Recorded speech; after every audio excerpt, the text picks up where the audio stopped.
મોટી સફળતા મળી છે અને ખાસ કરીને મહેબૂબ જે મુખ્ય આરોપી છે આ હત્યા કેસની અંદર, નુરુની જે હત્યા કેસની અંદર જે મુખ્ય આરોપી છે એ આરોપીને અત્યારે હારૂનની જે હત્યા થઈ હતી એનો મુખ્ય આરોપી છે મહેબૂબ, એને ધરપકડ કરવામાં આવી છે.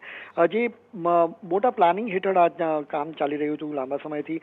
જે પ્લાનિંગ હતું એ પ્રમાણે હત્યા બાદ મહેબૂબ છે દુબઈ ભાગવાની ફિરાકમાં હતો અને એને જયપુરથી દુબઈની પણ ટિકિટ કરાવી હતી અને જામનગરથી હત્યા બાદ એ જયપુર ભાગે પહેલા જ જામનગર પોલીસના સૂત્રોને પ્રોપર માહિતી મળી અને ત્યારબાદ મુખ્ય આરોપીને પકડવામાં આવ્યા છે.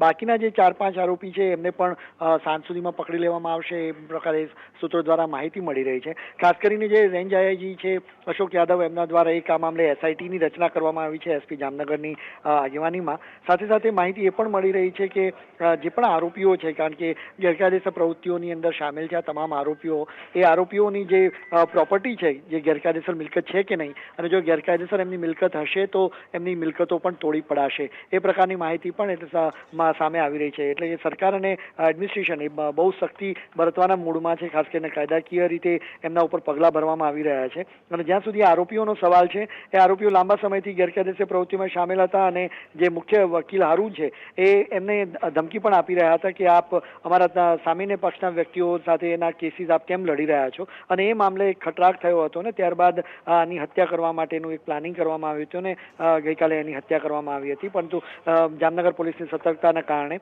અત્યારે એક જે મુખ્ય આરોપી છે મહેબૂબ, એ જામનગર પોલીસના હાથે ઝડપાઈ ચૂક્યો છે. જે અહીંયા સવાલ એ પણ થઈ રહ્યો છે કે એક બાદ એક હત્યા થઈ રહી છે, તેને લઈને સુરક્ષાને લઈને પણ સવાલો થઈ રહ્યા છે, આ સાથે જ અનેક ખુલાસા પણ વારંવાર થઈ રહ્યા છે. ત્યારે સવાલ એ પણ થાય છે કે આવનાર સમયમાં હજુ કેટલા ખુલાસા થઈ શકે છે અને હજુ કેટલા નામો આવી શકે છે. ચોક્કસ આ મામલે એક ચિંતાનો વિષય ચોક્કસ હતો કે આ રીતે સરેઆમ હત્યા થાય એટલે એક ડરનો માહોલ જામનગરની અંદર થાય, પરંતુ રેન્જ આઈજી અને એસપીની સતર્કતાને કારણે આરોપીઓને તાત્કાલિક પકડવામાં સફળતા મળી છે. અને હજી પણ જે મુખ્ય આરોપી ઉપરાંતના બીજા જે આરોપીઓ છે, જે 4 આરોપીઓની નામ વાત કરવામાં આવી રહી છે, એ 4 આરોપીના જો હું નામ આપને જણાવું તો જે પ્રમાણે માહિતી મારી સામે આવી રહી છે એ મહેબૂબ ચાઈસા ઉપરાંત હમીદ, શબીર અને આસિફ અને ઉમર દાઉદ, આ 4 જણા વ્યક્તિઓ છે એની ધરપકડ કરવાની બાકી છે અને માહિતી પ્રમાણે સાંજ સુધીમાં તમામ વ્યક્તિઓ હાથમાં આવે એવી પૂરી સંભાવનાઓ પોલીસ અત્યારે જણાવી રહી છે. જી.